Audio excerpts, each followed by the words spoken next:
Starting late last month, the Russian occupation in Crimea began to run out of gas. I mean that literally. Fuel pumps across the peninsula have been constantly running out of both gasoline and diesel fuel, and, as you might expect, this causes a lot of problems for Crimea's residents.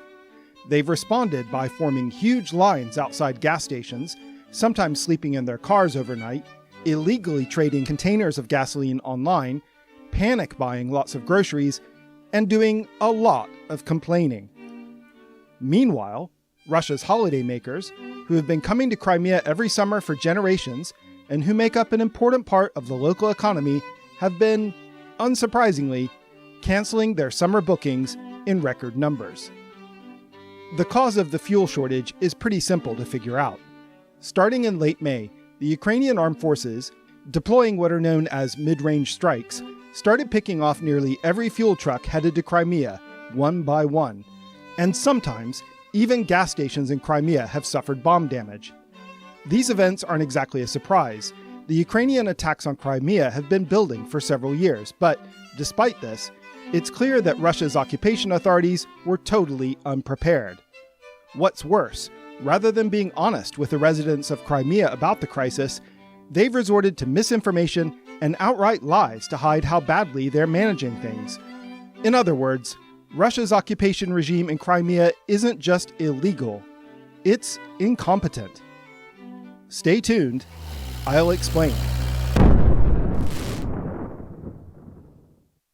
Hi everyone, I'm Fredo Rockwell, and thanks to some recent successes by the Ukrainian armed forces, daily life in Crimea, a region which Russia has illegally occupied since 2014, is starting to become very difficult for the people who live there. Before I go any farther, though, we need to talk about who exactly is living in Crimea today. Many loyal Ukrainians fled Crimea following the arrival of Russian forces in 2014, but not all of them did. Some have stayed behind to fight in the resistance.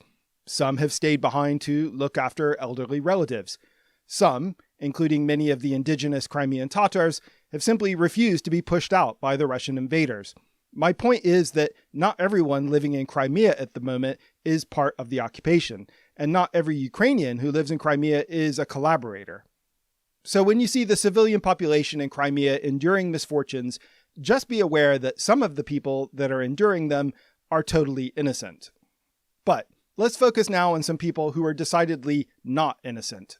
The current occupation rulers in Crimea. After illegally seizing Crimea, the Kremlin divided it into two political entities. There's the Republic of Crimea, which covers most of the peninsula and is run by a collaborator with widely reported links to organized crime named Sergei Aksyonov. Aksyonov took part in the overthrow of Crimea's legitimate government in 2014 and has run the occupation there ever since. Sevastopol, Crimea's largest city and home to Russia's Black Sea Fleet before Ukraine made its ports too dangerous to use, is considered a federal city with the same status as Moscow and St. Petersburg. It is run by Mikhail Razvozhayev, who is originally from Siberia and was appointed by Putin to rule over the city in 2019. At the start of the full-scale invasion, Crimea was far enough from the front line to be relatively insulated from the conflict, but as Ukraine's drone and missile technology has improved, the entire peninsula has become vulnerable to attack, both direct attacks and attacks on the roads and bridges that connect Crimea to Russia and other parts of occupied Ukraine. And in May 2026, after years of building pressure, the Ukrainian armed forces gained what's called fire control over the highway in occupied Ukraine, which is the primary route for trucks and tankers bringing supplies to Crimea. So let's take a look at how this crisis has been reported in Crimea by the occupation authorities' media, starting with how, when it first started, the occupation authorities decided to blatantly lie about what was just around the corner. This is an article from the 25th of May from the Crimea edition of a government-owned website called Arguments and Facts. And I don't think there's anything more reassuring in the world than a government spokesperson saying, "Don't panic." The article reports on fuel shortages in Sevastopol, which it explains, quote, isn't a critical shortage, but a logistical pause to prevent panic buying and distribute supplies evenly. And that, for the time being, fuel sales were being limited to 20 liters per customer, about 5 gallons. The article also explains, quote, "The situation is entirely under the control of the authorities and suppliers. Limits aren't a sign of collapse, but a time-tested tool that prevents panic and imbalances." How reassuring. It's just a logistical pause. So this was a pack of lies, and we know this because just 6 days later, on May 31st, Governor Aksyonov announced that he was extending the 20-liter limit, and sales of higher octane gasoline would now only be available with government-issued coupons. He did promise everyone, though, that things would return to normal within 30 days. He didn't explain how. He just said somehow magically things would be better in 30 days. And in the meantime, everyone should remain calm. But this report by exiled Russian news site Verska, which was published the next day, shows that some of Crimea's residents were really not being calm and were doing something really, really stupid, using an online marketplace called Avito to buy and sell full containers of gasoline. Not only is this really dangerous, but the prices were crazy at $3 per liter, so about $12 per gallon. Avito quickly took these listings down, so I've not been able to verify them myself, but I think Verska is a reliable source. By June 4th, however, the shortage got so bad that the purchase of gasoline and diesel with cash was banned altogether, and from this point, fuel would only be sold to customers who had those government-issued coupons. And then, confusingly, at the same time, the occupation authorities announced they would not be providing the public with any new coupons. Only previously issued coupons could be used. If this policy doesn't make sense to you, join the club. Unsurprisingly, a black market for these coupons sprang up immediately, and fake coupons began circulating for sale online. But don't worry, this confusing situation was replaced a few days later with something that is much easier to understand. It doesn't work, but it's much easier to understand. On June 6, Governor Razvozhayev of Sevastopol announced that every resident could, once a week, get a QR code entitling them to 20 liters of fuel for purchase the next day, with the catch that this could only be done through the government-sponsored messenger app known as Max. Max is not very popular in Russia. It's widely seen as buggy and glitchy, and also as a Kremlin attempt to spy on its users. And as you can see, even government officials are still regularly using Telegram to communicate. But even despite this reluctance, the QR codes on Max for the next day's petrol ran out within a few minutes of the plan being announced. This QR code system might sound fairly reasonable, but Crimea's residents soon realized there were lots of problems. The codes are only good for one day. If you don't use them, they expire. If you spend most of that day waiting in line to buy gasoline and the gas station runs out before you get to the front of the line, a frequent complaint, then your QR code will likely expire before you can get to the front of another line, and then you have to wait another week before you can get another QR code. Too bad. The other problem is that the system relies on there being gasoline for people to buy in the first place, and that's not always the case. For example, every QR code distributed for the 11th of June had to be cancelled because there was no fuel to sell that day. I wonder why. But don't worry, while gasoline stations in Crimea have run out of gasoline, they still have plenty of beer, as this frustrated motorist points out. Editing Fredo here. Things have become much worse for Crimea's residents in the days since I recorded my script. On the morning of June 21st, Governor Aksyonov announced that all gasoline sales were suspended until further notice. The only people that can get gasoline now are the people driving critical government vehicles. Coupons or QR codes no longer matter. Then, later that day, the electricity grid began to fail in parts of Crimea. This forced water pumping stations in those regions to close, which means there's a looming water shortage as well. So, at the time I'm recording this update at least, living conditions in occupied Crimea are deteriorating really rapidly. Okay, back to the video. Despite the fuel shortages, the occupation authorities have done their best to keep public transportation going. But Ukraine's increasingly frequent drone strikes have also caused this to grind to a halt.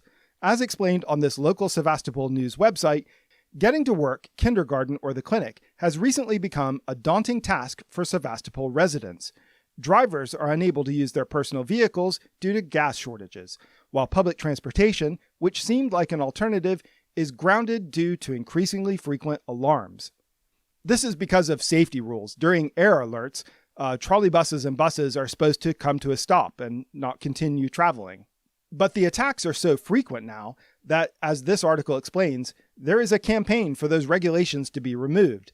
One Sevastopol resident explained that there's no advantage to stopping buses during alerts because, quote, a drone could just as easily strike a stationary vehicle.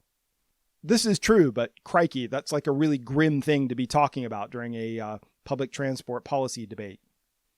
You might wonder how average Crimean residents are responding to all of this chaos. Well, they're furious, of course, and blame the occupation authorities, but they're increasingly doing something else. Panic buying, especially sugar and buckwheat. The authorities reacted quickly by telling everyone, don't panic. That worked so well with the fuel shortage, didn't it? As with the fuel shortage, stores responded by limiting the amounts of certain items people could buy. Unlike petroleum and diesel, Crimea can produce its own food, so there's little risk of widespread starvation. But some products, like sugar, which is in high demand this time of year for canning summer fruits, are imported, which makes them more susceptible to shortages. So this is probably more an inconvenience than a real danger. It's sort of like when we all ran out of toilet paper during the initial weeks of the pandemic. But shortages of fuel and food, interrupted transport links, and the sound of bombs and gunfire during the daily attacks by Ukraine's armed forces are having a seriously negative impact on one of Crimea's most important industries, tourism. Crimea has been a major holiday destination for Russians for over 150 years, starting when elites from St. Petersburg began showing up on its spectacular beaches in the 1800s. During the Soviet era, after World War II, Crimea became a primary summer holiday destination for the Russian proletariat. And this, along with the ethnic cleansing of the indigenous Crimean Tatar population in 1944, has given many Russians the hazy, emotion-fueled notion that Crimea somehow belongs to them. I've made a video about the Crimean Tatars and how they've become increasingly marginalized in their own homeland. Please check that one out next if you can. As was the case during the Soviet era, since the start of the full-scale invasion, Russians have been finding it difficult to travel abroad, and holidays in occupied Crimea have once again become a highly popular option for those that can afford it. But suddenly, those amazing beaches aren't really the draw they once were. Oh, sure, the occupation authorities are trying their best to keep tourists happy. For example, there's a special hotline for tourists to call if they are stranded in Crimea, unable to drive home because they can't find any fuel to buy. But surprisingly, this doesn't seem to be enough. According to this article in Kommersant, Russia's version of the Wall Street Journal or Financial Times, holiday bookings in Crimea are down over 30%, causing Crimea to crash out of Russia's list of top 10 tourist destinations. What's worse, during the first 2 weeks of the fuel crisis, 79% of existing bookings in Crimea were canceled, with 10 bookings now being canceled for every 2 new ones made. But this means that roughly 20% of the normal number of tourists are still coming to Crimea this summer. This invites a serious question. How will they get there? Getting a domestic flight in Russia is a crapshoot. Ukrainian drones cause long flight delays so often that Muscovites now joke about enjoying their vacations not at resorts, but at Moscow's Vnukovo airport. And Steve Rosenberg, in his review of Russian newspapers, recently shared a story about Russians consulting astrologers to pick flight days that will have no cancellations. Driving to Crimea is obviously difficult with the fuel shortage, but even if you can find enough gasoline to get there, it's increasingly difficult to find a road to drive on. Occupation authorities have suspended all nighttime travel on the main highway to Crimea through occupied Ukraine, and have also banned anyone from taking children on that highway at any time of day. But these restrictions have since been superseded by another problem.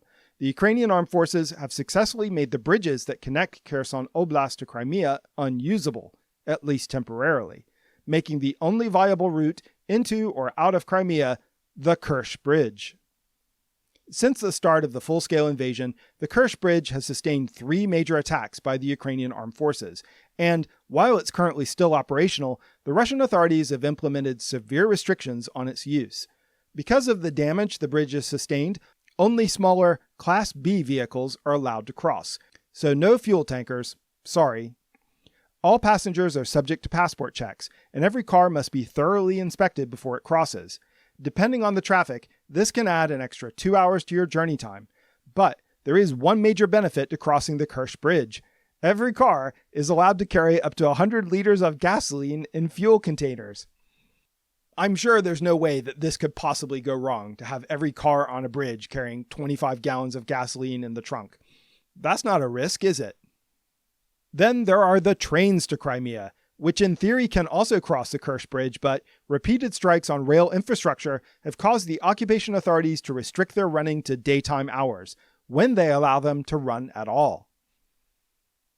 So it's hard to avoid the conclusion that Crimea is under siege, and despite the lies being put out by the occupation authorities, the shortages are bound to only get worse.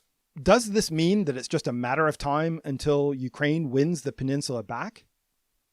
No, and I would discourage anyone from assuming that these very important advances by the Ukrainian armed forces recently are going to result in a quick Ukrainian victory, or that Russia's occupation forces are going to abandon Crimea like rats fleeing a sinking ship. It's a nice idea, but we've seen several times in recent years that air attacks alone, while they can make the living conditions in a city or region really terrible and can totally devastate the local economy, people tend to adapt, and life, such as it is, goes on. I don't say this with any pleasure, but I think Russia's occupation of Crimea is set to continue for a good while longer. I really hope I'm wrong about this. Everything in this video so far has been my own research, but while I was making the video, I was lucky enough to have a conversation via email with a journalist named Anna Prokopchuk, who works for Crimea SOS, a nonprofit organization that advocates for the liberation of Crimea, supports Ukrainians who escape from Russian occupation, and documents war crimes that take place on the peninsula. In one email, she explained, "Life in Crimea has become a cage for Ukrainian citizens. This is what everyone who leaves the occupation tells me. Many also tell me that they are better off in free Ukraine, under constant shelling, than in occupied Crimea, where you can't even breathe freely." If you'd like to learn more about Crimea SOS and the important work that it does, there is a link in the pinned comment below. Thanks for watching. There will be more news about Crimea in my free monthly newsletter, so if you've not subscribed to that, there is a link in the description. And I'll see you guys in the next video.